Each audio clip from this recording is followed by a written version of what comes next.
Buenas tardes, bienvenidas, bienvenidos a la edición central de MBD Noticias en el último día del quinto mes de 2023. Es cierto, es cierto. ¿Cómo andas, Natalia? ¿Todo bien? Bien, ¿y tú? Todo bien, gracias por estar a ustedes que nos siguen del otro lado. Y estamos en el último día del quinto mes del año y en la mitad de una semana, lo que implica siempre estar rodeado de mucha información. Sí, aunque viene cargadita todos los días. Es cierto. Ha venido este año cargado y bueno, empezamos por una novedad de esta jornada. El Frente Amplio decidió interpelar al ministro del Interior, Luis Alberto Heber, por el aumento de los homicidios registrados desde el año pasado.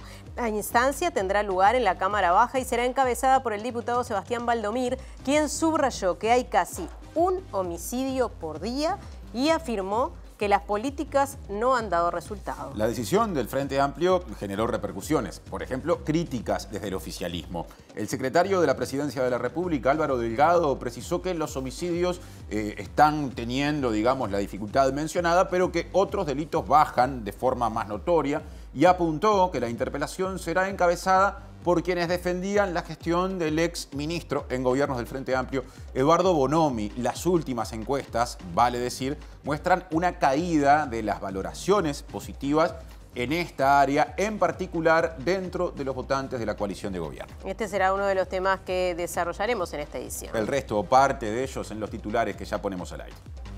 El senador nacionalista Gustavo Penades solicitó a la vicepresidenta de la República, Beatriz Argimón, que el pedido de desafuero en su contra sea tramitado en forma inmediata en el plenario del Senado. El Poder Ejecutivo dispuso una baja en el precio de las naftas y del gasoil. En tanto, se mantuvo incambiado el precio del supergas. La fiscal Gabriela Fossati presentó una denuncia penal contra su colega Fernando Romano por presunta violencia de género. La denuncia se presentó tras el archivo de la investigación administrativa dispuesto por la Fiscalía sobre este tema. La Sociedad Uruguaya de Tabacología alerta por lo que considera un debilitamiento de las políticas contra el tabaquismo. En el Día Mundial Sin Tabaco, especialistas denunciaron la injerencia de la industria tabacalera en los cambios normativos aprobados durante este gobierno. ACE inició una investigación administrativa por las denuncias de designaciones directas de militantes del Partido Nacional en la regional norte del organismo. El colectivo Familias Organizadas de la Escuela Pública reclamó a las autoridades de la ANEP medidas que garanticen el acceso al consumo de agua potable en los centros de educación. La Intendencia de Montevideo comenzó la campaña para regularizar caños de escape ruidosos. Las personas que sean observadas tendrán 10 días hábiles para regularizar la situación antes de recibir una sanción económica. El presidente de Venezuela, Nicolás Maduro, contestó las afirmaciones de su par uruguayo Luis Lacalle Pou durante la última cumbre de presidentes que tuvo lugar en Brasilia. El Congreso peruano aprobó el ingreso de tropas de Estados Unidos con todo su armamento hasta fin de año para realizar trabajos de cooperación conjunta con las Fuerzas Armadas y la Policía Nacional de Perú, decisión que según la oposición pone en riesgo la soberanía del país. Cuando se cumplen 50 años del golpe de Estado en Chile, una encuesta revela que el 36% de la población de ese país tiene una visión favorable a ella.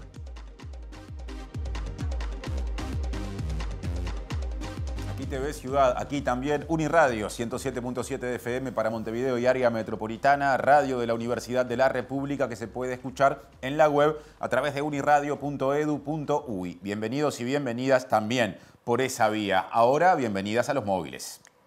Sí, y bienvenidas dos de nuestras compañeras que recorren las calles de Montevideo. Y vamos a empezar por Mariana Abreu. Literalmente está recorriendo la calle en una marcha por el agua convocada por el PIT-CNT. Mariana Abreu, adelante. ¿Cómo andas, Natalia? Les saludo para Martín también. Estamos el 18 de julio a la altura de Andes. Aquí, como dijiste, transcurre una movilización convocada en defensa del agua por el PIT-CNT. Hay un escenario dispuesto, la oratoria ya comenzó y van a hablar diferentes representantes de organizaciones sociales y también sindicales. Además, se suma otra convocatoria que también está marchando por 18 de julio de la Comisión Nacional en Defensa del Agua y la Vida y la Coordinación por el Agua, cuyos lemas son "No es sequía, es saqueo". En un ratito vamos a volver con más de estas movilizaciones. Bien, y reunión del Comité de Urgencia en la Intendencia de Montevideo. Allí está Macarena Vico, quien nos informa. Adelante, Macarena. Sí, Natalia, así es. Desde las 18:30 está reunido el Comité de Coordinador de Emergencias Departamentales convocado por la Intendencia de Montevideo, que también está integrado por diversos organismos como es el Ministerio de Salud Pública, OCE, el Ministerio de Ganadería, Agricultura y Pesca y también INAU, entre otros. El comité integra el SINAE, así que están de alguna manera haciendo un seguimiento de las medidas y acciones que se han tomado en torno a la crisis hídrica. Va a haber novedades y habrá una conferencia de prensa sobre este tema en unos minutos. El secretario de la Presidencia, Álvaro Delgado, el diputado cabildante Álvaro Perrone y el diputado Frente Amplista Sebastián Valdomir hablaron de la interpelación, nueva interpelación que se viene al ministro del Interior, Luis Alberto Heber. Hoy, 150 días del año, vamos 148 homicidios. Estamos hablando de casi una muerte violenta por día. Se vienen épocas electorales, las interpelaciones van a estar constantemente por cualquier tema y las interpelaciones, en mi experiencia, en lo que yo tengo en este tiempo acá en el legislativo, es un pase de factura de un lado al otro. Yo lo hice mejor que vos, ustedes no arreglaron nada, yo lo hacía mejor. Entonces, en definitiva, eso a la sociedad no le va a aportar nada. A ver, que el Frente Amplio interpele por seguridad pública tiene todo el derecho a hacerlo. A veces parece un contrasentido, viniendo después de 15 años de la gestión de los ministros anteriores. Comenzamos el desarrollo de la información, vamos al tema de portada y nos metemos entonces en esta interpelación que resolvió el Frente Amplio por temas de seguridad. Hay muchas voces para repasar. Empezamos por la del diputado interpelante, el Frente Amplista, Valdomir, del Movimiento de Participación Popular. Venimos siguiendo con mucha preocupación la situación de los homicidios en el país. El año pasado, 2022, cerró con un 25% más de homicidios que en el 2021. Los primeros 3 meses del 2023, que son los últimos datos que puso a disponibilidad el Ministerio del Interior, muestran una muy leve baja, pero una tendencia en la cual hoy, 150 días del año, vamos 148 homicidios. Estamos hablando de casi una muerte violenta por día. Y en definitiva, los planes y las medidas que se venían tomando desde el año pasado no dejan de aterrizar en los territorios, no dejan de resolver ninguna de las principales preocupaciones que tiene la población en materia de inseguridad. Las medidas que se han tomado del Ministerio del Interior no están siendo suficientes para llevarle tranquilidad a la población y para bajar un poco la ocurrencia sistemática de muertes violentas y homicidios, ¿verdad? Ayer el ministro dio una conferencia de prensa diciendo que, bueno, que iba a tratar de agotar los esfuerzos para resolver el homicidio en el supermercado al trabajador el día lunes, pero bueno, muchos otros trabajadores también han perdido la vida en lo que va del año y el ministro no hace una conferencia de prensa específicamente para decir que va a tratar de resolverlo. Recordemos que en el Uruguay del 100% de homicidios solamente se aclaran o se resuelven la mitad. Y el diputado cabildante Perrone manifestó su preocupación por los homicidios ocurridos en los últimos días. Sí, dijo que la imagen del Ministerio del Interior se verá afectada mientras no haya cambios fundamentales. Sean 100, sea 1, a nosotros nos causa la misma preocupación. Tenemos que seguir trabajando, nosotros estamos reclamando mayor presencia policial a través de comisaría, mayor dotación de personal. El Ministerio del Interior tiene un problema importante con las certificaciones médicas. Nosotros venimos de estudiar ese tema en la reforma de la seguridad social. Hay alrededor de 4.500 funcionarios certificados, es casi el 10% de la plantilla. En cuanto a la interpelación, se vienen épocas electorales, las interpelaciones van a estar constantemente por cualquier tema y las interpelaciones, en mi experiencia, en lo que yo tengo en este tiempo acá en el legislativo, es un pase de factura de un lado al otro. Yo lo hice mejor que vos, ustedes no arreglaron nada, yo lo hacía mejor. Entonces, en definitiva, eso a la sociedad no le va a aportar nada. Consultado sobre la importancia que tuvo el eje seguridad en la campaña electoral del año 2019 y lo determinante que fue dentro del discurso de la coalición de gobierno, Perrone señaló. Claramente, y yo soy uno de los que digo en la interna nuestra que si nosotros no mejoramos el tema de seguridad, que la gente tenga una percepción, además de los números reales, podemos sí estar, o podemos perder el gobierno directamente. Entonces, bueno, es un tema que tenemos que atacar. Y el secretario de la Presidencia, Álvaro Delgado, entiende que las críticas del Frente Amplio a la gestión de seguridad son un contrasentido. También dijo que durante la gestión del actual gobierno mejoraron todos los indicadores en la materia. Veníamos de una situación desastrosa en materia de suba de todos los delitos. Bueno, todos los delitos están bajando y bajaron considerablemente. Algunos más, algunos menos, más allá de hechos puntuales que son absolutamente lamentables, pero el Ministerio del Interior está profundizando su política vinculada a la seguridad pública para darle garantía a la gente. Así que, a ver, que el Frente Amplio interpele por seguridad pública, tiene todo el derecho a hacerlo. A veces parece un contrasentido, viniendo después de 15 años de la gestión de los ministros anteriores. Hubieron bajas notorias en estos 3 años de las rapiñas, hubieron bajas notorias de los hurtos, hubieron bajas notorias del abigeato, hubieron bajas pero menores con respecto al resto de los delitos, con respecto a los homicidios, y en eso se está trabajando, es prioridad absoluta del Presidente de la República, del Ministro del Interior y del Gobierno todo. Más del tema, 60% de la población tiene una visión, una opinión, en todo caso, negativa de la gestión de seguridad, tanto en lo que hace a la gestión presidencial, o sea, del Presidente de la República, como a la del Gobierno en general, según una reciente encuesta de Factum. Entre la población votante de la coalición se triplicó la visión negativa de la seguridad desde marzo de 2020.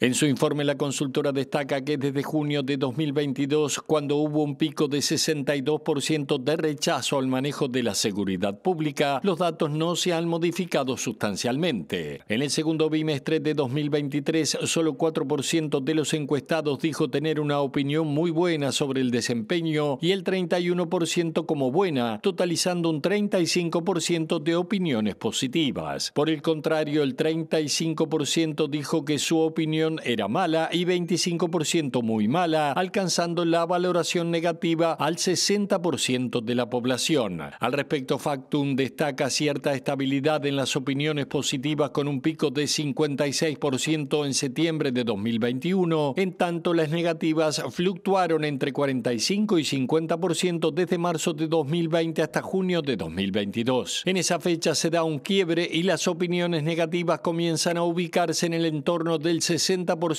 y las positivas en el entorno del 35%. El análisis incluye el corte según opción de voto en 2019, cayendo la valoración positiva entre los multicolores desde 82% en el tercer trimestre de 2020 a 55% en mayo de 2023 y aumentando en el mismo grupo las negativas desde 15 a 39%. Y la fiscal Brenda Pupo está investigando una posible agresión policial registrada en un video durante una detención por desacato ocurrida en esta madrugada en la jurisdicción de la seccional 13 de Montevideo. Según pudo confirmar MBD Noticias en diálogo directo con la fiscal Pupo, por el momento no hay ninguna denuncia presentada, tampoco se han constatado personas con lesiones o la existencia de lesiones en las personas involucradas, y también lo otro que surge como dato es que igualmente se abrió una investigación de oficio. En el video difundido en redes sociales, se produce un intercambio violento entre 2 efectivos policiales y los jóvenes detenidos. Ocurrió sobre las 5 de la mañana de este miércoles, en la zona de General Flores y Propios. Ponga la mano en la pared. Ponga la mano en la pared. Todo el procedimiento estaba siendo registrado por uno de los jóvenes del grupo, que capta cuando uno de los efectivos le señala a los detenidos que están entrando en desacato. Segundo después, irrumpen 2 efectivos de la Guardia Republicana, uno con un palo de mano y otro con una fusta. No es mi derecho, no es mi derecho. Es mi derecho. Yo te voy a decir una cosita. No es mi derecho. Yo te voy a decir una cosita. Te estoy hablando bien. ¿El derecho? Nunca hablé mal. ¿El derecho sabe hasta dónde va? ¿Hasta dónde? Ajá. ¿El derecho sabe hasta dónde va? ¿Hasta dónde? Hasta el momento que vos publiques esa. Bueno, escuchame una cosita. Lo quiero tener de prueba. Según pudo confirmar MBD Noticias, con fuentes policiales, este tipo de armas, como el caso de varas telescópicas o fusta, están prohibidas para el accionar policial en el artículo 162 de la Ley de Procedimiento Policial. A su vez, las personas están en su derecho de filmar un procedimiento policial en tanto no se interpongan en el accionar de los funcionarios. En ese sentido, los policías no están autorizados a solicitar que se borre una filmación o material de registro. Desde el Ministerio del Interior confirmaron que se está llevando a cabo una investigación por este procedimiento, mientras que la fiscal, Brenda Pupo, ya abrió una investigación en el juzgado de flagrancia de cuarto turno, por lo cual los policías serán citados a declarar. Marcha por el agua en el centro de Montevideo. Ya mismo restablecemos el contacto con Mariana Abreu, que presentó el tema en el arranque del MBD Noticias Central de hoy. Adelante, Mariana. En este momento tan difícil. Así es, Martín, estamos, como dijimos, en 18 de julio a la altura de la calle Andes. Aquí se está desarrollando esta movilización convocada por el PIT-CNT en defensa del agua, cuya consigna es crisis hídrica, emergencia sanitaria, social, ambiental y productiva. Y en este momento hay una oratoria en la que están hablando diferentes dirigentes sindicales y también representantes de organizaciones sociales, porque también adhiere la Intersocial. Hoy también marchó la Comisión Nacional en Defensa del Agua y la Vida con otra consigna, no es sequía, es saqueo, y también la coordinación por el agua. Vamos a mostrarles lo que se está viviendo por aquí en 18. También les contamos que, según fuentes de OCE, el agua que se proporcionó a la población de Montevideo y de zona metropolitana procesada el día de ayer fue el 70% extraída del río de la Plata. Y bueno, también las autoridades de OCE han afirmado que las lluvias que se registraron el fin de semana han sido insuficientes para, bueno, contrarrestar esta crisis hídrica. Vamos a escuchar ahora las palabras de Federico Kreimerman, quien es dirigente de FOSE, la Federación de Funcionarios de OCE. Mide todos los parámetros, como hacían en la pandemia, que nos decían los enfermos, los muertos, los hospitales, las camas que quedaban, lo pueden hacer día por día. ¿Por qué no salen por la televisión a darnos tranquilidad? Porque no pueden. Porque para dar tranquilidad salieron a anunciar una serie de pequeñas cositas que al final se les cayeron todas, ni en el avión le entró la planta que anunciaron, e inventaron una presa del lado que está el agua salada, por cierto. Así no se consigue la tranquilidad. No van a dar tranquilidad nunca, porque la peor crisis hídrica del país encontró una OCE desarmada, a una OCE que no está en capacidad de hacer frente a una situación como la que estamos viviendo. ¿Por qué? Porque llevamos años de recorte de inversión, porque nadie invirtió en la infraestructura necesaria para que hubiera más agua para sostener la crisis. Y sobre todo, porque en la OCE lo que faltan son trabajadores. Desde el 2018 hasta hoy no entró más nadie a la OCE, somos 1000 trabajadores menos en una empresa de 3000 y poco. El impacto es brutal. Mis compañeros y compañeras tienen que soportar turnos extra, trabajar fines de semana, no tomarse licencia. Esa es la realidad de la OCE, esa es la realidad de la empresa, del Estado que tiene que asegurar el agua a la población. La segunda causa va más atrás. Ha sido público estos días. ¿Qué pasa con el agua? No con el agua potable, con el agua dulce de la cual producimos agua potable. Resulta que ahora aparecen todos los números de lo que muchos decimos hace un tiempo. La OCE tiene un montón de competidores. Martín lo dijo muy claro recién. Todo el modelo económico que impera en el Uruguay, que tiene décadas para atrás, cuya causa es arrodillarse frente al capital extranjero que viene por nuestros recursos, particularmente el agua, es la causa de fondo, que se llevan el agua antes de que llegue a la planta de la OCE para potabilizar. El modelo de la soja, de la celulosa, la forestación, todo en manos de extranjeros que se llevan la riqueza, particularmente el agua. Y de eso son todos responsables. Con estas palabras del presidente de FOSE, Federico Kreimerman, cerramos este contacto con el móvil y cambiamos de tema porque el Poder Ejecutivo anunció que a partir de la próxima medianoche, o sea, comienzo del mes de junio, el gasoil, el litro de gasoil, bajará 4 pesos y el litro de nafta bajará 2 pesos. El director Frente Amplista en ANCAP, Vicente Iglesias, consideró que esto debió haberse hecho antes y que la baja de la nafta debería ser mayor. Hoy el gobierno anunció una rebaja en el precio de los combustibles que entrará en vigencia a partir de la hora cero del 1 de junio. Implican 4 pesos menos el litro de gasoil, cuyo valor máximo será de 52,9 pesos por litro. El precio de la nafta se reducirá en 2 pesos, situándose en 69,8, y el precio del supergas se mantendrá. Desde el Poder Ejecutivo sostuvieron que la baja tiene lugar luego de la reducción registrada el último mes en los precios de paridad de importación tras varios meses de relativa estabilidad. Si bien el representante del Frente Amplio en el directorio de ANCAP, Vicente Iglesias, destacó la rebaja, sostuvo a MBD Noticias que se debería haber concretado desde hace meses atrás. Además, consideró extraño que bajara más el precio del gasoil que el de la nafta, teniendo en cuenta que el costo internacional del crudo ha bajado los últimos meses, impactando en ambos combustibles. Cambiando de tema, les contamos que Álvaro Delgado dijo que el Partido Nacional va a votar rápidamente el desafuero del senador nacionalista Gustavo Penades. También anunció que el próximo lunes el directorio partidario va a analizar este tema y que la Comisión de Ética, dijo, del Partido Nacional ya le pidió un informe al senador. El lunes lo va a tratar el directorio este tema, ¿no? Y lo va a tratar el directorio y la Comisión de Ética, sobre el cual el directorio, hasta donde yo tengo entendido, yo no integro el directorio del partido, le pidió un informe. ¿Usted tiene una opinión sobre el tema? ¿Debería continuar en el partido? Ya tuve una opinión al respecto y creo que fue bien claro. En esto, cuando hay un proceso que está en la justicia, hay que ser, primero, respetuoso de los procesos de la justicia y segundo, una vez que la justicia pronuncia, hay que ser absolutamente terminante. Ahora, ¿fueron felices las declaraciones del presidente cuando dice que lo mira a los ojos y le cree? No, yo no voy a comentar declaraciones del presidente. El presidente fue bien elocuente diciéndole que en algunos casos, cuando uno tiene un amigo y le pregunta y le dice determinadas cosas, la tendencia a creer. A menos de prueba en contrario, dijo el presidente de la República, me acuerdo patente. Y ahora, aparentemente, hay un pedido de la fiscal de un desafuero, va a estar en la justicia, lo tiene que tramitar la Suprema Corte de Justicia.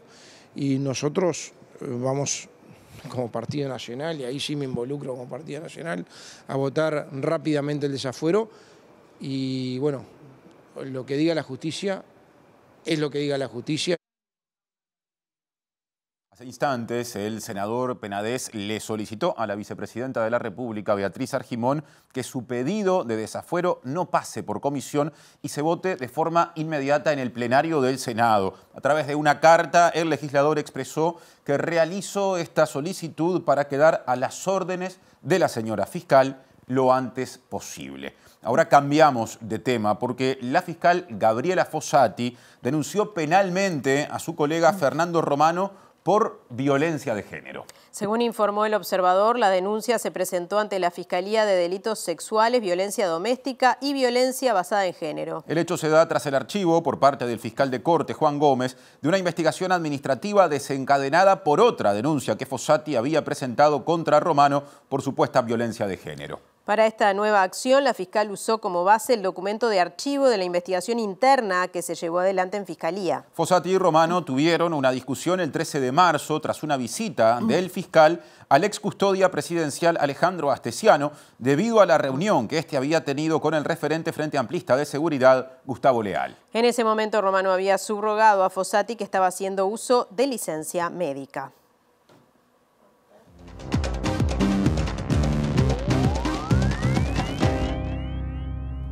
Bueno, tiempo de columna de análisis político, por eso damos la bienvenida al sociólogo Eduardo Botinelli. ¿Cómo estás, Eduardo? ¿Qué tal, Natalia? ¿Cómo estás? Y seguimos analizando internas, porque hay mucho movimiento ya en los partidos políticos de cara a las elecciones internas del año próximo. Y en este caso le toca a la interna del Frente Amplio. Ha habido varias novedades en los últimos días, 4 dirigentes que parecen posicionarse como precandidatos. Bueno, sí, hace unas semanas estuvimos ya analizando un poco la interna, pero se movió. Sí. Se movió un poco en el sentido que se esperaba, pero de alguna forma reafirma posicionamientos y que son movimientos clave para las candidaturas que están en juego. Ahí tenemos un cuadro que resume un poco lo que son los distintos apoyos que tienen las candidaturas.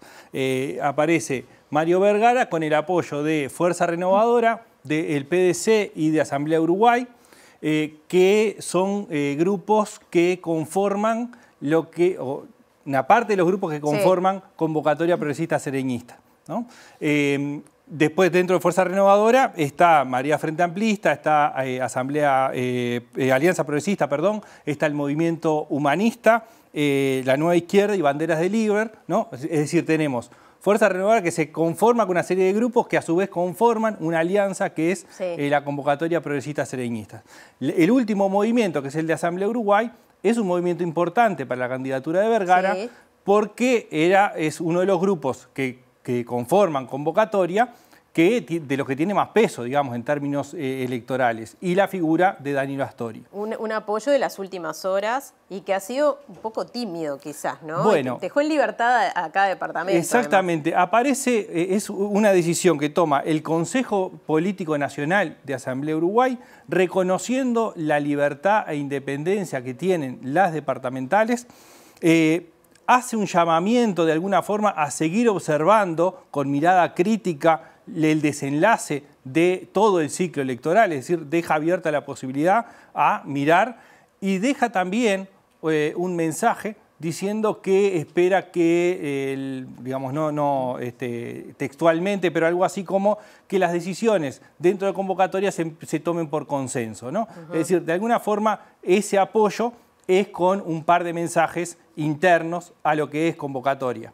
Bien. Dentro de convocatoria, yendo al final de la placa, digamos, en los sin definición aparecen Plataforma y Magnolia, que son dos grupos que conforman convocatoria progresista serenista y que no se han pronunciado. El caso de Magnolia y el caso de Plataforma ha dicho que no están dadas las condiciones ahora para apoyar. Lo dijeron expresamente, se reunieron el fin de semana, ¿no? Y de alguna forma el movimiento de Asamblea Uruguay lo que hace es terminar respondiendo al posicionamiento de Plataforma, es decir, bueno, toma una posición en el sentido de apoyar la candidatura de Mario Vergara. Sí.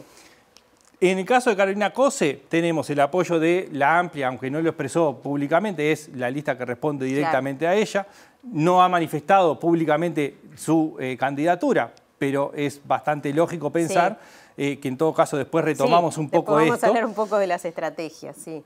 Tenemos lo que es el Partido Socialista, el PVP, Casa Grande y la 5005, que conformaron una alianza también de Izquierda y Libertad. Está Sumemos, que es una agrupación que apoya la candidatura de Carolina Cose, y aparece el apoyo del Partido Comunista del Uruguay, que es clave. Claro, ¿no? También de las últimas horas. Sí. Con una carta que también parece un poco, no sé si tímida es la palabra, pero por lo menos no es como que no expresara tan claramente el apoyo. De hecho, no tiene el nombre de Carolina Cose una sola vez en toda la carta, ¿no? Sí, bueno, ahí, digamos, para entender un poco también lo que es el Partido Comunista, digamos, y cómo se expresa, es decir, la expresión es, acá hay dos objetivos, que es uno, digamos, es la derecha no gobierne más, el Frente Amplio tiene que gobernar. Y el Frente Amplio como la herramienta para llevar adelante el gobierno, más allá de lo que son las disputas internas o del apoyo explícito a un proyecto personal o a una candidatura en particular. Entonces, de alguna forma lo que hace es poner por encima lo que es el Frente Amplio de lo que sea la decisión de la candidatura. Bueno, de hecho, Óscar Andrade, uno de los dirigentes más destacados del Partido Comunista, manifestó claramente eso, ¿no? Primero hay que definir el contenido y luego el candidato o la candidata. Lo había expresado ya hace como un mes y medio en alguna entrevista y claramente quedó en minoría en el Partido Comunista. De alguna forma era plantear el programa primero y después pensar las candidaturas. Bueno, en este caso la decisión final terminó siendo apoyar la candidatura de Cose en el entendido que, bueno, es la que representa hoy una alternativa para construir la victoria del Frente Amplio. Digamos, ese es un poco el discurso, el sentido que ha tenido la declaración del Partido Comunista. Bien, le damos allí a la intendenta Carolina Cose. Bueno, ya hablaremos un poco de la estrategia. Vamos a ver qué pasa, por ejemplo, con Andrés Lima, de que él ya ha manifestado claramente que quiere ser precandidato. Bueno, diría que, si mal no recuerdo, digamos, y viendo un poco el archivo, fue el primero que de alguna forma manifestó el lanzamiento de la precandidatura junto con el grupo ENFA, el Encuentro Federal Artiguista, que es un grupo que nace desde el interior y que la estrategia, digamos, es un poco distinta. Es, digamos, lanzar el grupo junto con la candidatura y hacer una mirada desde el interior hacia Montevideo, si se quiere, es decir, recoger desde el interior, que es una estrategia un poco distinta. Bien. Y en el caso de Yamandu Orsi, no hay grandes novedades con respecto a lo que vimos antes, es decir, bueno, claramente, pero aparece la declaración del MPP de apoyar la candidatura de Yamandu Orsi a la presidencia, y después aparecen, bueno, la Vertente Artiguista, la Patriada, Compromiso de la 711 y el Grupo País. Hay algunos otros grupos, no es taxativa esta lista, digamos, pero es un poco tratar de generar un panorama global de los apoyos que van teniendo. Y bueno, y después los que aún no se han definido, ya has nombrado un par. Sí, está PAR. Está el PAR, está el PAR, que está Cristina Lustenberg, está el IR, el Abrazo, que esos tres grupos han estado en alianzas conjuntas en la interna del Frente Amplio, también en una alianza en octubre, en parte, y está el Nuevo Espacio que tampoco se ha pronunciado, ¿no? Entonces quedan esos grupos, hay otros también, pero de los que están más en escena hoy, que no se han definido y que de alguna forma el mapa queda trazado, ¿no? Quedan definiciones de grupos, pero hay 4 candidaturas que están instaladas y eso, digamos, es el juego que tenemos hoy. Hablábamos hoy, que a mí me surgen algunas dudas, ¿no? Hay 4 candidaturas que parece que son bastante definidas o que es muy probable que vayan entonces a la elección interna, pero sobresalen 2. O sea, creo que todo el mundo piensa sobre todo en Carolina Cose y en Yamandú Orsi, ¿no? O sea, está como bastante definido. Ambos tienen una estrategia distinta. Orsi ya ha manifestado su voluntad de ser precandidato, lo habla con mucha naturalidad. Sin embargo, Cose ha planteado que no es momento de campaña. Incluso el otro día dijo, no es momento de hacer campaña, es momento de hacer política. Bueno, sí, son 2 estrategias distintas claramente. Claro, hay una diferencia importante. Mientras Yamandú Orsi tiene el primer apoyo del grupo más grande que podría apoyarlo, digamos, ¿no? Y es uno de los más importantes del Frente Amplio, la bancada más grande, y con eso ya tiene toda la fuerza para lanzar. El caso de Cose, en realidad, el peso mayoritario, más allá de todas las alianzas y todos los grupos que fueron definiendo, era clave conocer si estaba el apoyo del Partido Comunista explícito. Y lo otro es que de alguna forma está jugando a lo que podemos llamar candidata no candidata. Es decir, todo el mundo está esperando que termine de decirlo, pero cuando se va naturalizando que es, ¿no? Y en los otros 2 casos, las estrategias son más de ir acumulando, ¿no? Entonces, no tienen grandes grupos en términos de electorales, de bancadas o de fuerza interna del partido, pero van acumulando en distintas direcciones. Bien, y otra cosa que surge también como duda es, desde tu punto de vista, desde el análisis político, ¿es positivo que haya toda esta cantidad de candidatos para el Frente Amplio? ¿No sería, no sé, quizás mejor reunir en 2 figuras más fuerza? Bueno, eso es una disyuntiva que tienen casi todos los partidos, ¿no? A ver, hay expresiones, las candidaturas expresan determinados sentires, ¿no? Y determinados núcleos dentro del partido. Hay partidos que tienen 2 alas claras y que esas 2 alas se expresan en candidaturas. En el caso del Frente Amplio no existen 2 alas claras. Lo que hay es un conjunto de sectores que van generando alianzas, ¿no? Ya hablamos de alianzas de alianzas, ¿no?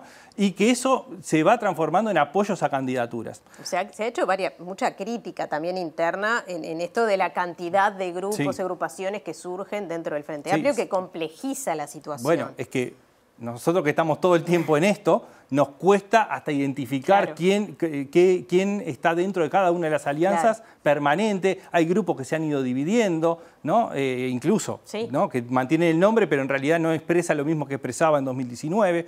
Ahora, un juego de 2 en una elección tiende a una polarización, ¿no? O sea, tiende a la polarización, salvo que sea una especie, digamos, de competencia como fue Vázquez con Constanza Moreira, donde había una candidatura desafiante que logró una participación importante, pero que no estaba polarizada la elección.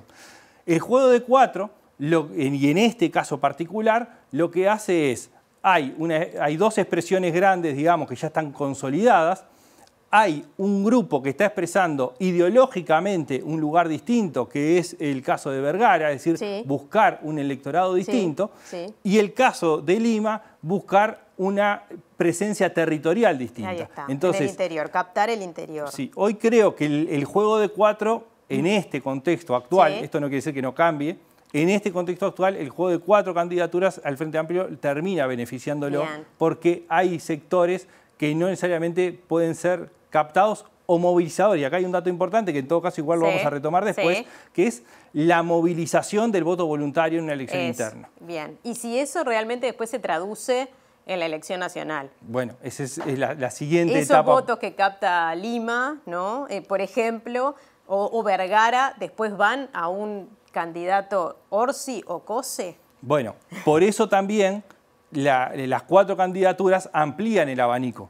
Y claro, si hubiese 2, el abanico sería más chico y por lo tanto el incentivo para la participación quedaría reducido a los que se acerquen más a esas candidaturas que están compitiendo. Bien, más trabajo para sociólogos y politólogos entonces y para la población entera. Sin Muchas duda. gracias, Eduardo. Obviamente seguiremos por bastante tiempo. Tenemos un año entero antes de las internas. Aunque Bien. parezca que falta menos, hay un año entero. Exactamente, un año y después hablaremos mucho más de lo que son las elecciones internas como adelantabas. Muchas gracias, Eduardo. Gracias a ti. Continúa Martín con más información. Y cambiando de tema también, porque profesionales del Programa Nacional del Tabaco destacaron que el tabaquismo es uno de los principales factores de riesgo para las enfermedades no transmisibles y es la principal causa de muerte prematura en Uruguay y en el mundo. Hoy se conmemora el Día Mundial sin Tabaco y justamente es que en este contexto se han hecho estas afirmaciones. Por ejemplo, dando a conocer los resultados de la encuesta nacional de consumo de tabaco en jóvenes. 8 de cada 10, 80% de estos jóvenes escolarizados vieron en televisión, videos, películas en los últimos 30 días el consumo de tabaco, que sabemos que esto actúa como una forma de promoción del consumo. Y 45% de esos jóvenes además vieron promoción de alguna forma, publicidad de productos de tabaco en el punto de venta, cuando desde 2014 sabemos que esto está prohibido. Este punto también es preocupante. Existe un acuerdo, se firmó recientemente un acuerdo de los ministros de Salud de Mercosur con respecto a tomar acciones conjuntas para evitar la exposición, la presencia de productos de tabaco en televisión, videos, películas, etc. Por otro lado, las advertencias sanitarias de los productos de cigarrillos, el 84% de los fumadores vieron en los últimos 30 días las advertencias y casi un cuarto de ellos pensaron en dejar de fumar como consecuencia de ese mensaje. Ponemos ahí las imágenes que estaban en ese momento vigentes al momento de la encuesta. También los no fumadores vieron estas advertencias y pensaron en no comenzar como consecuencia de las advertencias. Seguimos en tema. La Sociedad Uruguaya de Tabacología alerta por lo que considera un debilitamiento de las políticas contra el tabaquismo. 2 especialistas denunciaron lo que definieron como injerencia de la industria tabacalera en los cambios normativos en la materia aprobados durante el actual gobierno. Nosotros tuvimos un debilitamiento cuando el año pasado se permitió la flexibilización de la cajilla, del envoltorio de los cigarrillos. Todo eso hace que nuestro país un poco pierda aquel orgullo que teníamos de decir que éramos un país tan fuerte en sus medidas con un tema de la salud tan importante como es el tabaquismo. Las especialistas denuncian la incidencia de la industria tabacalera en decisiones de gobierno, un tema que se advierte también a nivel mundial. Acá fue aceptado abiertamente cuando se modificaron, cuando se flexibilizó con ese decreto la modificación del empaquetado neutro, se dijo públicamente por las autoridades de que era pedido de la industria tabacalera.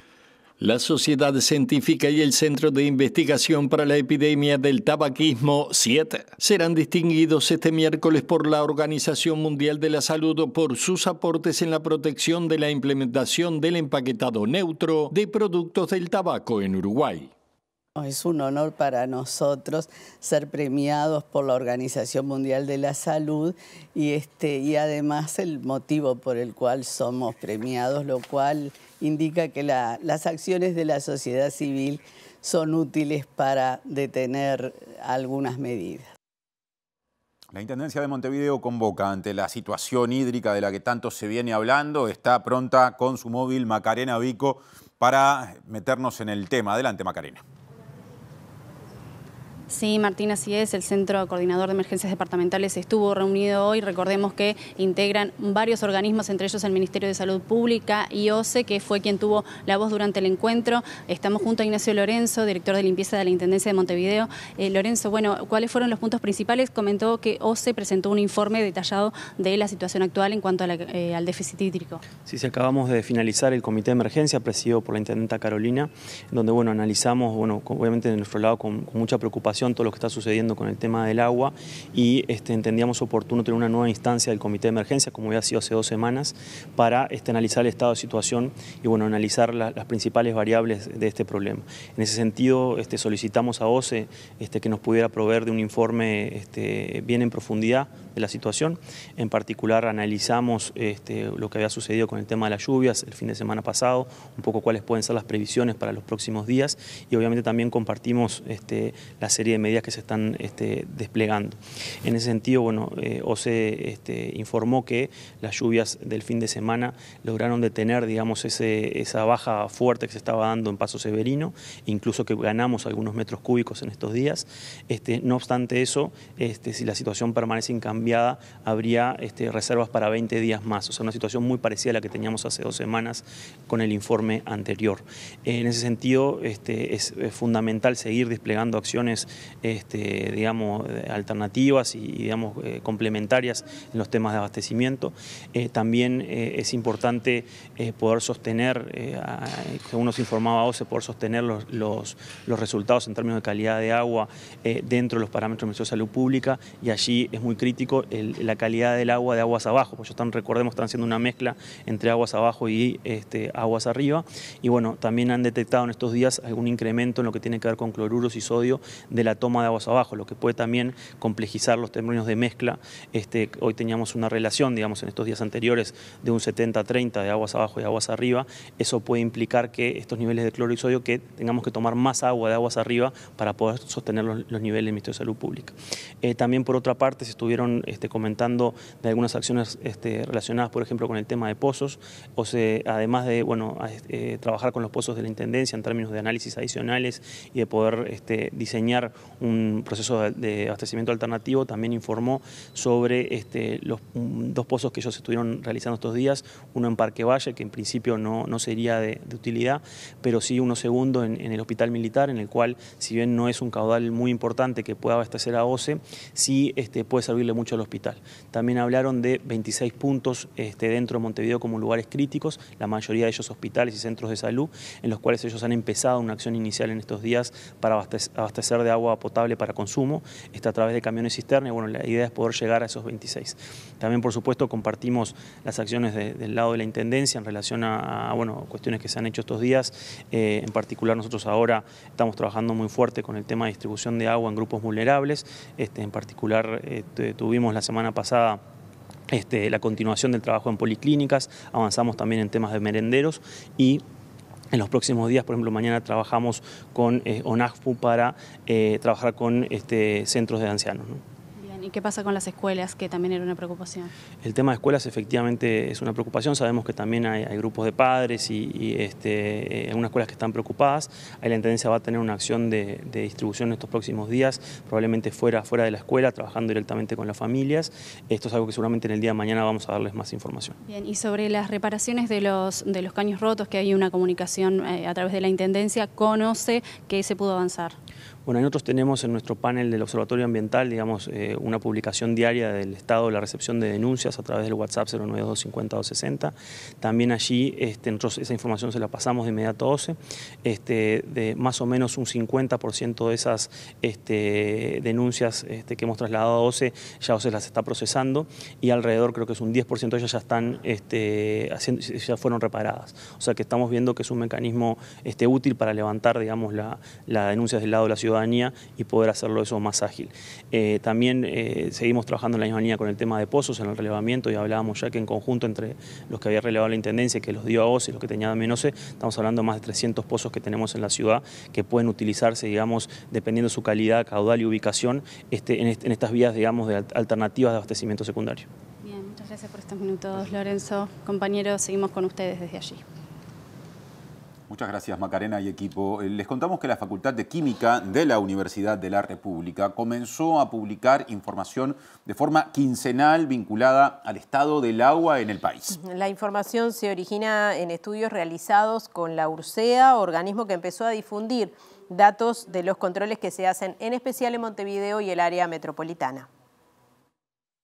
Pueden verse algunos incumplimientos que la URSEA mismo ya ha observado, que está haciendo el monitoreo, porque todo proceso, por supuesto, no es infalible, de ahí la necesidad de monitorear su desempeño y detectar posibles incumplimientos y excesos a los valores máximos permitidos para poder corregir la situación. En este momento estamos en una situación aguda, con lo cual lo que se hace es intensificar los análisis que ya se venían realizando, pero sin duda esto abre toda una perspectiva de lo que es el estudio de los diferentes cursos de agua potable, los recursos hídricos del país. La universidad ha hecho una presentación ahora, rendición de cuentas, justamente para crear proyectos para estudiar los recursos hídricos, en el entendido de que se va muchísimo de lo que es la producción nacional, además de la vida.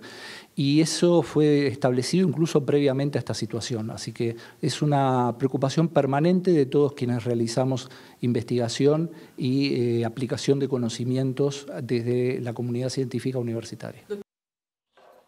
Y el colectivo Familias Organizadas de la Escuela Pública reclama medidas que garanticen el acceso al agua potable en los centros educativos. En un comunicado, este grupo señala que las autoridades han trasladado la responsabilidad de conseguir agua para niños y niñas a la comunidad.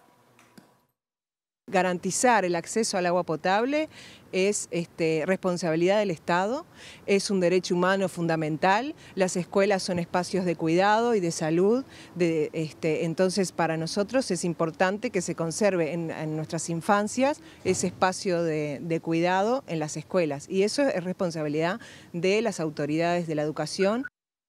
En el comunicado elaborado en asamblea señalan que el promedio de consumo mínimo para una escuela de tiempo completo, donde se cocina diariamente para 200 estudiantes, es de 500 litros semanales y que las direcciones afrontan dificultades para conseguir el vital elemento. La misiva exige que ANEP debe asegurar el suministro. 2 tazas de agua por niño, ¿no? A 200, en un montón de 200 niños y niñas, que es un promedio bastante mínimo. Tenemos escuelas de mayor cantidad y de menos, pero es un promedio. Y eso ya implicaría 500 litros de agua semanales.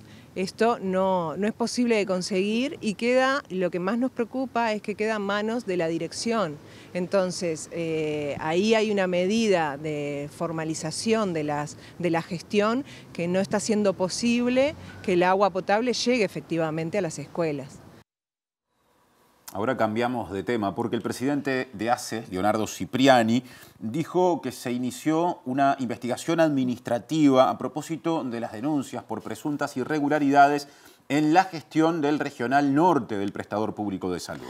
Una funcionaria acusó a la coordinadora Cristina Rodríguez de Almeida de múltiples irregularidades orientadas a beneficiar a la agrupación del Partido Nacional Artigas Adelante. En ACE, en el momento que ingresamos en el directorio, cada vez que surgen este tipo de hechos, son estudiados no en las localidades como se hacían antes, sino a nivel de ACE central, ¿verdad? Porque, o sea que se maneja para no tener ningún tipo de interferencias en la zona. Y bueno, y eso está siendo estudiado. Y por la serie de irregularidades que después se denuncian, y sobre todo y específicamente porque hay una funcionaria que también en algún medio de prensa hizo algún tipo de declaración, digo, hoy en el directorio resolvimos, hace un rato, comenzamos una investigación administrativa, encomendamos a la Gerencia General el comenzar una investigación administrativa para ver ese tipo de hechos, a ver en qué tal. Esa es la situación objetiva de hoy. Bien, pero ¿a quién se está investigando concretamente? Porque se apuntaba hacia la coordinadora de la Subregional Norte. Claro, es a ella que se está... Acá surgen una cantidad de hechos, o sea que hay que estudiarlos absolutamente todo. Surge también a ver si había un tema de pediatras que también aparentemente no cumplían la carga horaria. Unos pediatras que están hace 10 años trabajando ahí en esa región. Digo, tenemos que tener los datos bien claros y bien objetivos a ver por qué es esta situación. Y el vicepresidente de ACE, Marcelo Sosa, dijo que está a la espera de lo que decía Fiscalía sobre una denuncia presentada por el diputado cabildante Martín Sodano acerca de irregularidades en el Hospital Maciel. El legislador, recordemos, lo tuvimos ayer en MBD Noticias Edición Central, dice que entre 2013 y 2016 hubo hechos de apariencia delictiva tanto en la comisión de apoyo del mencionado hospital como en la comisión pro remodelación. La denuncia presentada por el diputado Sodano fue en Fiscalía, por lo que tomamos conocimiento se refieren a hechos ocurridos en de 2013 al 2016, no involucran a esta gestión. Nosotros desconocemos formalmente cuál fue la denuncia presentada, sin duda que estamos a la orden de lo que Fiscalía o el propio diputado nos quiera acceder, ¿verdad? Nos quiera arrimar la información.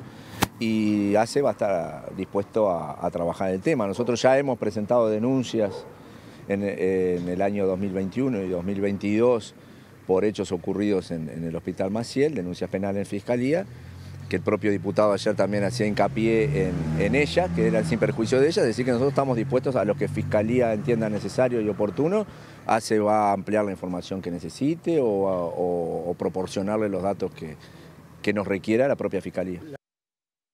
Otro asunto, desde el Ministerio de Ambiente reconocieron que las obras de ampliación de la Ruta 102 podrían generar impactos y en ese marco no descartaron que se termine convocando, llegado el caso, a una audiencia pública. El tema fue planteado por la Comisión de Ambiente del Senado a las autoridades de esa cartera.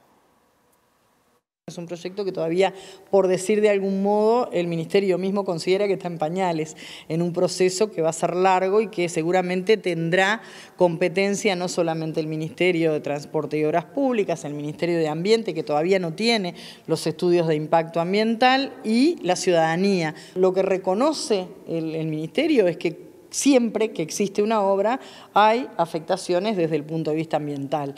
En este caso, bueno, nosotros planteamos un poco cuál era la preocupación de los vecinos y la necesidad de tener información fiel, ¿verdad? Llegado el momento, contando con determinados estudios de ambiente, de impacto ambiental, si hay que recurrir a una instancia de audiencia, se recurrirá, pero no se adelanta porque no está todavía el proyecto en marcha a esa altura, ¿verdad? Sobre este tema se expresó la Intendencia de Montevideo, que históricamente ha apoyado el cierre de la perimetral entre la Ruta 1 y 5. El año pasado sostenían que acompañaban la iniciativa si tenía recaudos que mitiguen el efecto en la cuenca de Santa Lucía. Este año y con la coyuntura actual en torno al agua, si el proyecto vuelve a surgir, no lo apoyarán. Bueno, otro asunto. El presidente del directorio del Partido Nacional, Pablo Iturralde, defendió la denominada teoría de los dos demonios. Sí, esto fue durante una actividad organizada por la Junta Departamental de Montevideo por los 50 años del último golpe de Estado, en la que también participó el presidente del PIT-CNT, Marcelo Abdala, que discrepó con Iturralde y dijo que no se pueden equiparar responsabilidades. Los partidos políticos éramos apostrofados desde esos sectores militares, como también habíamos sido apostrofados de sectores radicales. Y eso fue generando ese clima. El legado entonces del cuidado de los partidos políticos, el cuidado de las organizaciones gremiales, de la vida universitaria, de la separación de poderes, de los partidos políticos tantas veces discutidos, pero que son los canalizadores de la opinión pública. Nunca más terrorismo, por supuesto que nunca más terrorismo de Estado, pero tampoco nunca más terrorismo de ningún tipo y de mentes autodirigidas que pensaban que podían disponer de cuáles eran los instrumentos a través de los cuales dictar justicia, resolver matar a quien matar. Entonces, nunca más terrorismo de Estado, porque es repugnante además que el Estado que lo componemos todos sea capaz de llevar adelante esas acciones. Nuestros padres perdían el trabajo. Nuestros tíos iban presos sin haber cometido ningún delito, salvo el de defender sus ideas. Entonces, claro que genera mucha pasión, mucho entusiasmo, pero que también hay que controlar a la luz de generar un clima de intercambio lo más razonable posible.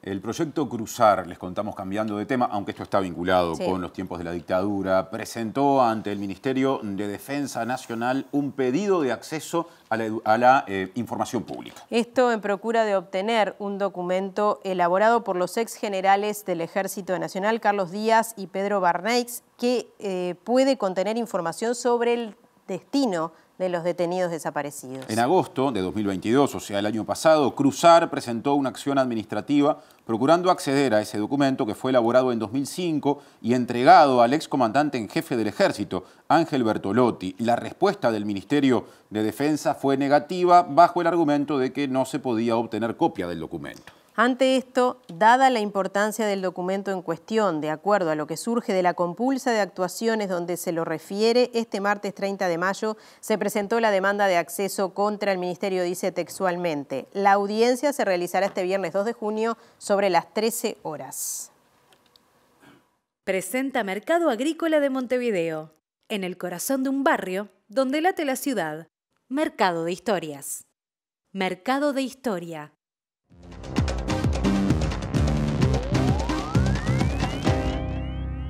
¿Qué tal? Buenas noches. Abrimos nuestro capítulo internacional hablando de Perú porque el Congreso de ese país aprobó el ingreso de soldados de Estados Unidos hasta fin de año, unos 1000 soldados con todo su armamento que van a estar participando en distintas actividades con todas las Fuerzas Armadas de Perú. La Fuerza Aérea, la Marina, el Ejército, las Fuerzas Especiales y también de la Policía Nacional en algo que refrendó luego el gobierno de Dina Boluarte. Como decíamos, serán unos 1000 soldados, también va a entrar armamento especial a ese país y se va a prolongar la actividad en distintas ciudades, en distintas regiones hasta fin de año. La oposición encabezada por el líder del partido Perú Libre que llevó al poder al presidente Pedro Castillo, dijo que esto es una entrega de la soberanía, pero que no sorprende porque Perú es una neocolonia.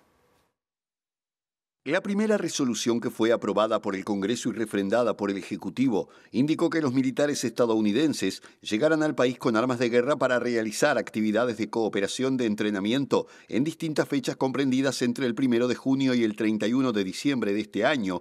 Y según el anexo adjunto, un primer grupo encargado del entrenamiento estará compuesto por 25 miembros de las Fuerzas Especiales de Estados Unidos que contarán con todo su armamento. En otra resolución, el gobierno peruano autorizó el ingreso de medios aéreos, náuticos y personal militar de Estados Unidos para que realicen actividades de cooperación de entrenamiento con las Fuerzas Armadas asociadas con el ejercicio militar International Resolute Sentinel 2023 y durante su permanencia efectuarán actividades con el Comando de Inteligencia y Operaciones Especiales Conjunta, con el Grupo de Fuerzas Especiales de la Fuerza Aérea del Perú, la Dirección Antidrogas y la Dirección de Fuerzas Especiales de la Policía Nacional. Según lo expuesto, los entrenamientos se efectuarán en Lima, Callao, Huánuco, Pasco, Junín, Huancavelica, Cusco y otras regiones del Perú, y un equipo de 5 especialistas en asuntos civiles y un planificador proporcionarán apoyo y asistencia en operaciones especiales a las Fuerzas Armadas y a la Policía Nacional. La pasada semana, la bancada del Partido Perú Libre en el Congreso reiteró su rechazo a la entrada del personal militar norteamericano y recordó que esta medida fue propuesta por Boluarte el pasado 20 de abril, indicando que tras su aprobación se pone en riesgo la soberanía nacional y seguridad interna del Perú y que la intromisión extranjera no es posible en un Estado soberano, pero es natural en una neocolonia, afirmó el líder del partido, Vladimir Cerrón. Y ahora hablamos de Chile y antes de meternos en esta noticia que tiene que ver con una encuesta realizada a propósito de lo que dejó la dictadura en ese país, las distintas organizaciones han denunciado que solamente un 1% de los casos denunciados, miles de violencia durante las protestas, han sido juzgados. Lo demás está todavía impune. Lo que ocurre en Chile es que una encuesta de Mori reveló que un 36% de la población apoya la dictadura de Pinochet. Esto en una renovación, digamos, de apoyo que había caído muchísimo, hasta el 13%, pero ahora con esta nueva encuesta se consolida una posición que incluye a una tercera parte de la población chilena. El sondeo Barómetro de la Política CERC-Mori reveló que 36% de las personas chilenas consideran que Pinochet liberó del marxismo a Chile, mientras que 42% estima que destruyó la democracia y un 22% no sabe o no responde. Marta Lagos, fundadora de Mori Chile, al presentar la encuesta sostuvo que el país tiene al único dictador de Occidente de la historia contemporánea que a 50 años de haber dado un golpe de Estado tiene un tercio de la población a su favor. De acuerdo con sondeos, a lo largo del tiempo la opinión positiva del régimen de Pinochet comenzó a crecer de manera sostenida en los últimos 10 años, después de haber alcanzado uno de sus mínimos históricos en 2013 con un 18% en 2013, pero a partir de ese año también comenzó a incrementarse la opinión favorable de la población chilena sobre las razones que tuvieron los militares para dar un golpe de Estado. El informe sostiene que si en 2013 un 16% consideraba que los militares sí tenían razón, ahora esa valoración subió a 36% y que en 2023 el pinochetismo parece renacer en medio de la crisis económica, política y social que vive el país. La encuesta se realizó entre febrero y marzo de 2023 en un contexto de una fuerte oposición al gobierno de Gabriel Boric, en medio de un incremento de la criminalidad y donde la migración irregular, la inflación y un estancamiento de la economía aparecen como telón de fondo. Sus resultados se dan a conocer luego del triunfo de la derecha ultraconservadora en las elecciones que eligieron a los redactores de la nueva Constitución. El partido Pacto Histórico del presidente Gustavo Petro en Colombia denunció ante la Corte Interamericana de Derechos Humanos que la Procuraduría y la Fiscalía se han tomado atribuciones que no le corresponden. Esto forma parte de algo que viene denunciando desde hace ya un buen tiempo el presidente Gustavo Petro, quien se ha enfrentado varias veces con la Procuraduría y con la Suprema Corte de Justicia a raíz de atribuciones que se han tomado. Esto tiene que ver con la suspensión de varios congresistas que forman parte del Pacto Histórico y se entiende que esto es, una vez más, una judicialización de la política. El Pacto Histórico, partido al que pertenece el presidente Petro, asegura que se han abierto investigaciones contra varios de sus congresistas en lo que han calificado como una guerra jurídica, asegurando que hay un claro hostigamiento por parte de la Procuraduría que responde a una politización de dicho organismo y de la Fiscalía en contra del gobierno. El presidente colombiano ya se pronunció en los últimos días denunciando un supuesto golpe blando donde diferentes entidades les están quitando votos a los congresistas de su partido, suspendiéndolos con órdenes administrativas y cambiando de facto la representación política en el Congreso que el pueblo eligió, dijo el mandatario en un mensaje en su cuenta de Twitter. La Procuradora General Margarita Cabello sostuvo que las decisiones judiciales y administrativas como son las sanciones disciplinarias en este país se respetan, se acatan y si se quieren discutir o controvertir se hace dentro de ese proceso, dijo Cabello, quien fue ministra de Justicia del gobierno de Iván Duque, quien la puso en este otro cargo. Este martes Petro se volvió a pronunciar sobre este supuesto hostigamiento al Pacto Histórico, asegurando que es una situación que se da en todos los países latinoamericanos, donde se usa la Fiscalía y la Procuraduría para resolver la política y que hay más de 3 millones de electores que quisieron ser representados en el Congreso por su partido, al tiempo que pidió que por favor no destruyan la democracia en Colombia. Bueno, y el retiro presidencial organizado, convocado por el mandatario brasileño Luis Ignacio Lula da Silva, culminó con la firma del denominado Consenso de Brasilia, que incluyó modificaciones propuestas por el presidente uruguayo Luis Lacalle Pou. Que por ende suscribió el documento, pero tras la firma del mismo comunicó que no permanecería en Brasil hasta la cena que estaba prevista y vino antes de la hora que inicialmente se pensaba iba a ser la de retorno. Antes de firmar la declaración, Lacalle Pou logró eliminar del texto las palabras UNASUR y Mundo Multipolar por considerar que tienen una alta carga izquierdista. La primera por referir al organismo creado durante la primera ola de gobiernos progresistas y la segunda por aludir a la forma en que los presidentes de Rusia, Vladimir Putin, y de China, Xi Jinping, refieren al declive de Estados Unidos como potencia hegemónica. Lacalle regresó a Uruguay luego de participar en la foto familiar y antes de la cena a la que había confirmado asistencia. El hecho de que la Cancillería brasileña haya anunciado con la cumbre en marcha que solo transmitirá el discurso inaugural de Lula fue uno de los factores que molestó al presidente uruguayo, que decidió difundir el suyo desde su cuenta de Instagram. Pese a este escenario, la calle aprobó la declaración que, entre otras cosas, acordó la búsqueda de una nueva estructura para la integración regional, por entender que hay más posibilidades de enfrentar con éxito los múltiples retos en un escenario de crisis climática, amenazas a la paz y a la seguridad internacional. Esta tarea estará a cargo de un grupo encabezado por los cancilleres que evaluarán experiencias previas antes de proponer una nueva hoja de ruta. También se propone una acción conjunta para lograr por parte de países desarrollados el canje de deuda por acción climática y potenciar organismos existentes como la ALADI, teniendo como meta una efectiva área de libre comercio sudamericana. Y más de lo que dejó la presencia de la calle Pou en Brasilia, porque criticó al presidente venezolano Nicolás Maduro y también le respondió al presidente brasileño Luis Ignacio Lula da Silva, quien dijo que con respecto a Venezuela se construyó una narrativa a partir de 1999 para perjudicar el proceso entonces liderado por el expresidente Hugo Chávez. Y Nicolás Maduro le respondió al presidente Lacalle Pou y dijo que la historia se encargará de juzgar los hechos. Tengo la tentación de responder algunas cosas que se han dicho, pero por respeto al tiempo y al buen espíritu que aquí se ha respirado, no voy a responder nada de lo que se ha dicho. Que responde a la historia, que responde a la verdad.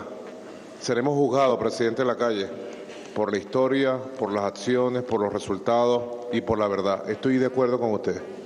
Esperemos el juicio de esa historia, más allá de las narrativas, como decía ayer Lula, de las narrativas que se han impuesto sobre Venezuela con el poder más brutal que jamás se haya ejercido contra un país.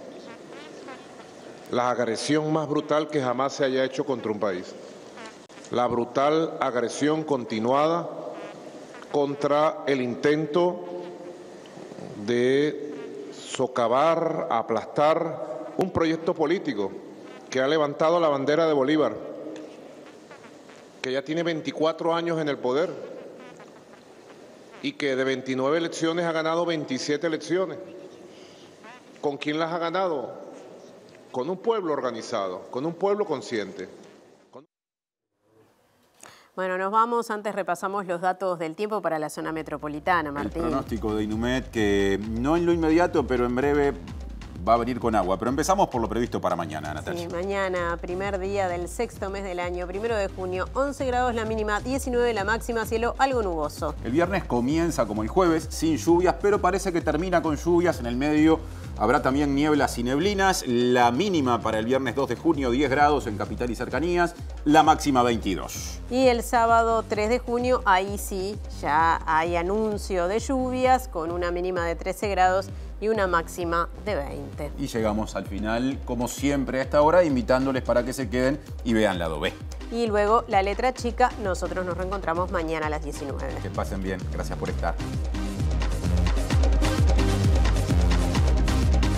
El senador nacionalista Gustavo Penades solicitó a la vicepresidenta de la República, Beatriz Argimón, que el pedido de desafuero en su contra sea tramitado en forma inmediata en el plenario del Senado. El Poder Ejecutivo dispuso una baja en el precio de las naftas y del gasoil. En tanto, se mantuvo incambiado el precio del supergas. La fiscal Gabriela Fossati presentó una denuncia penal contra su colega Fernando Romano por presunta violencia de género. La denuncia se presentó tras el archivo de la investigación administrativa dispuesto por la Fiscalía sobre este tema. La Sociedad Uruguaya de Tabacología alerta por lo que considera un debilitamiento de las políticas contra el tabaquismo. En el Día Mundial Sin Tabaco, especialistas denunciaron la injerencia de la industria tabacalera en los cambios normativos aprobados durante este gobierno. ACE inició una investigación administrativa por las denuncias de designaciones directas de militantes del Partido Nacional en la regional norte del organismo. El colectivo Familias Organizadas de la Escuela Pública reclamó a las autoridades de la ANEP medidas que garanticen el acceso al consumo de agua potable en los centros de educación. La Intendencia de Montevideo comenzó la campaña para regularizar caños de escape ruidosos. Las personas que sean observadas tendrán 10 días hábiles para regularizar la situación antes de recibir una sanción económica. El presidente de Venezuela, Nicolás Maduro, contestó las afirmaciones de su par uruguayo Luis Lacalle Pou durante la última cumbre de presidentes que tuvo lugar en Brasilia. El Congreso peruano aprobó el ingreso de tropas de Estados Unidos con todo su armamento hasta fin de año para realizar trabajos de cooperación conjunta con las Fuerzas Armadas y la Policía Nacional de Perú, decisión que según la oposición pone en riesgo la soberanía del país. Cuando se cumplen 50 años del golpe de Estado en Chile, una encuesta revela que el 36% de la población de ese país tiene una visión favorable a ella.